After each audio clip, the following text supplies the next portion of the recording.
Pemirsa, setelah hilang selama 5 hari, puing kapal Titan milik Ocean Gate akhirnya ditemukan. Ditemukannya puing-puing, pihak otoritas pencari langsung menyimpulkan bahwa kelima penumpang kapal selam Titan ini dinyatakan meninggal dunia meskipun jenazahnya belum ditemukan. Kami akan hadirkan sejumlah fakta untuk Anda mengenai kapal selam Titan ini. Pemirsa, kapal selam Titan ini milik Ocean Gate ini ditemukan. Berikut ini kami tampilkan sebuah video ya untuk kemudian sedikit menggambarkan bagaimana awal mula kapal selam Titan ini mulai menghilang. Kapal selam Titan ini memulai ekspedisinya tanggal 16 Juni, hari Jumat waktu setempat, berangkat dari St. John, Newfoundland, Kanada. Setelah 2 jam memulai penyelaman, kapal selam ini hilang kontak. Ketika hilang kontak setelah 2 jam menyelam, misi pencarian tidak langsung dilakukan karena menurut tim pencari dalam setiap misi ekspedisi kapal selam Titan memang hanya diberikan kewajiban untuk mengirimkan sinyal kontak setiap 12 jam. Jadi ketika hilang kontak itu dinyatakan normal melihat misi ekspedisi. Nah, misi ekspedisinya adalah meneliti bangkai kapal Titanic yang tenggelam ratusan tahun yang lalu.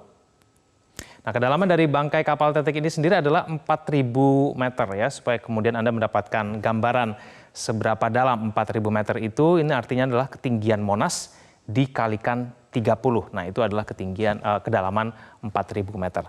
Nah, pemirsa, saya akan kemudian tampilkan mengenai peta wilayah ditemukannya puing kapal selam Titan ya. Puing kapal selam Titan ini ditemukan dengan jarak kurang lebih 500 meter dari bangkai kapal Titanic. Nah, proses pencarian kapal selam ini disebut sebagai pencarian besar-besaran yang belum pernah dilakukan sebelumnya. Setidaknya ada 3 negara yang terlibat, Amerika, Kanada, dan Perancis. Semua mengerahkan seluruh teknologi dan sumber daya yang dimiliki. Pentagon mengerahkan pesawat jet turboprop P-3 Orion, C-130 Hercules, dan sejumlah kapal perang. Nah, ini adalah titik merah, ini adalah titik bangkai kapal Titanic. Sedangkan kapal selam Titan yang menghilang ditemukannya 500 meter dari titik bangkai kapal Titanic ini. Nah, kemudian teknologi Remote Operated Vehicle atau ROV, ataupun kemudian biasa disebut dengan teknologi robot, dibutuhkan karena memang memiliki kemampuan untuk menyisir dasar laut, dan teknologi ini bisa merekam benda-benda apa saja yang kemudian berada di dasar laut tersebut. Nah, kalau Anda bisa melihat di gambar sebelah kanan saya, ini adalah ROV yang dimaksud. ROV yang biasa disebut dengan teknologi robot ini ya mampu mencapai kedalaman laut hingga 4.000 meter, dan ROV inilah yang pertama kali menemukan adanya puing ataupun pecahan kapal selam Titan di kedalaman 4.000 meter. Lokasi penemuan puing itu kurang lebih 500 meter dari bangkai kapal Titanic, dan ada 5 puing yang ditemukan. Salah satu puing yang ditemukan adalah bagian ekor kapal selam Titan yang berbentuk seperti kerucut ya, bagian belakangnya. Nah, kita akan tampilkan kemudian seperti apa sih berada di dalam kapal selam Titan. Nah, ini dia.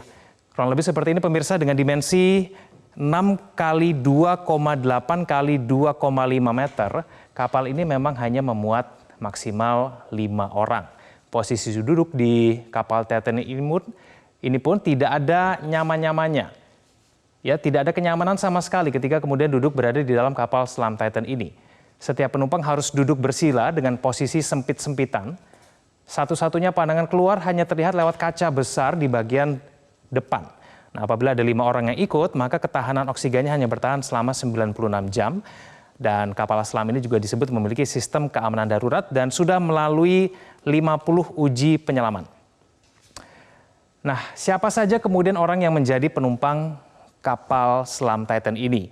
Informasinya bahwa ketika Anda mau menjadi penumpang kapal selam Titan ini, maka Anda harus mengeluarkan uang sebanyak 3,7 miliar rupiah satu orangnya kalau Anda mau mengikuti ekspedisi ini. Oleh karena itu tidak mungkin sembarangan orang bisa menjadi penumpang kapal selam Titan ini. Nah, mungkin Anda juga sudah tahu siapa saja yang berada di dalamnya. Mereka bukan orang sembarangan.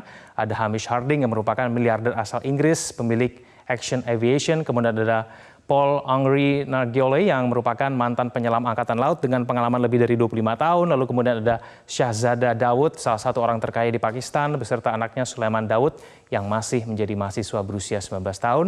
Dan kemudian ada Stockton Rush yang merupakan pemilik dan CEO dari perusahaan Ocean Gate itu sendiri. Nah, Nah, pertanyaan kemudian pemirsa adalah apa yang menjadi penyebab kapal ini mengalami kecelakaan? Nah, tim pencari Amerika Serikat mengatakan diduga kuat karena adanya catastrophic implosion.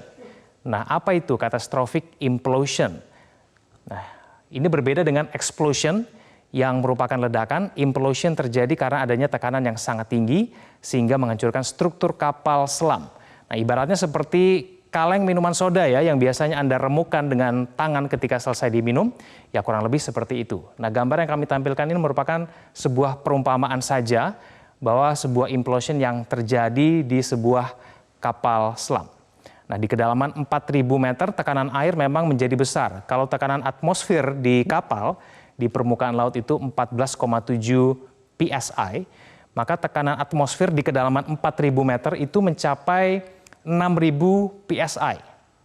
Nah, apa yang kemudian menyebabkan implosion itu belum diketahui. Mungkin saja ada sedikit kerusakan di dalam kapal selam Titan, itulah yang kemudian akhirnya menyebabkan implosion itu terjadi. Nah, ketika implosion itu terjadi, kejadiannya juga berlangsung sangat cepat. Diduga kuat para penumpang pun tidak memiliki kesempatan untuk menyelamatkan diri sendiri dan tidak sempat mengetahui kesalahan apa yang terjadi pada kapal selam yang mereka tumpangi. Pemirsa, hingga saat ini proses pencarian dan penyelidikan masih terus berlangsung. Pihak otoritas pencari Amerika Serikat disebut akan terus melakukan pencarian terhadap pecahan kapal lainnya dan kemudian akan terus memberikan informasi terbaru mengenai hasilnya. Kejadian ini kembali mengingatkan kepada kita semua bahwa seberapa canggih teknologi pada saat ini tidak akan ada yang mampu memprediksi kehendak alam.